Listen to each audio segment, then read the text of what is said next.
First of all, I would like to speak directly to teachers, learners, users, and lovers of English language. Here is a tweaking explanation why English learning is great. Professor Chinua Achebe, one of the most famous African writers, says, and I quote, "When my father exposed me to the works of Shakespeare, I began to realize the importance and power of English language." So English language is powerful and important. Many people talked about English being a global language. The many reasons are the wide produce of English language. It is used in education, it is used in science, it is used in technology, as well as business. But there are other languages that are used very widely and spoken by many people in many different places.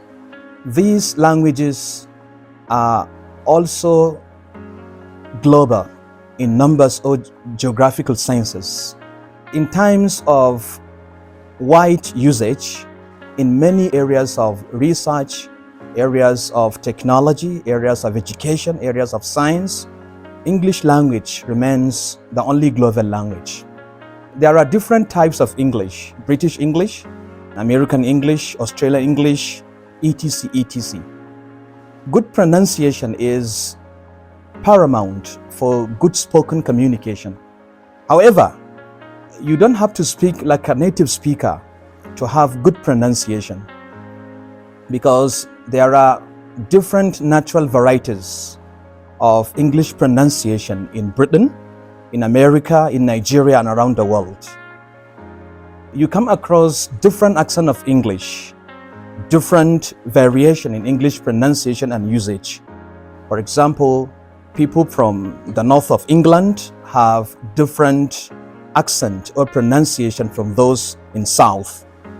What is important is whatever English one wants to dwell, American English or British English, one must equip himself with some certain features of standard and British English. In a nutshell, language allows language to revolve much more quickly. And this is exactly what British English is doing at the moment, because American English is moving faster than British English at the moment. You can tackle any language with 3 structural units. If you want to master any language, Arabic language, English language, you tackle the language with 3 structural units. One is the grammar. And you know, grammar is the science of the language. The rules in which when you are speaking, you must have agreement between subject and verb. The agreement must be there. So you learn a lot of grammar through reading skills. Now the next one is vocabulary. How do you acquire vocabulary? You come across many words when you read that you don't know. So that way you acquire many words. So therefore, before you can speak or before you can write, you need a lot of words. If you don't have bank of words, therefore, you will not have choice of words when you want to speak or you want to write. So it is only the reading skills. And when I say reading, I mean reading. You read deeply before you acquire a lot of vocabulary so that you can use when you want to speak or you want to write. So you acquire words through reading skills. Then the next one is pronunciation. How can you have good pronunciation? You have good pronunciation when you listen to the native speakers of English, or you learn phonics or some forms of oral English, and many more. So many people would say that they want to learn public speaking, but they have problem with the basic.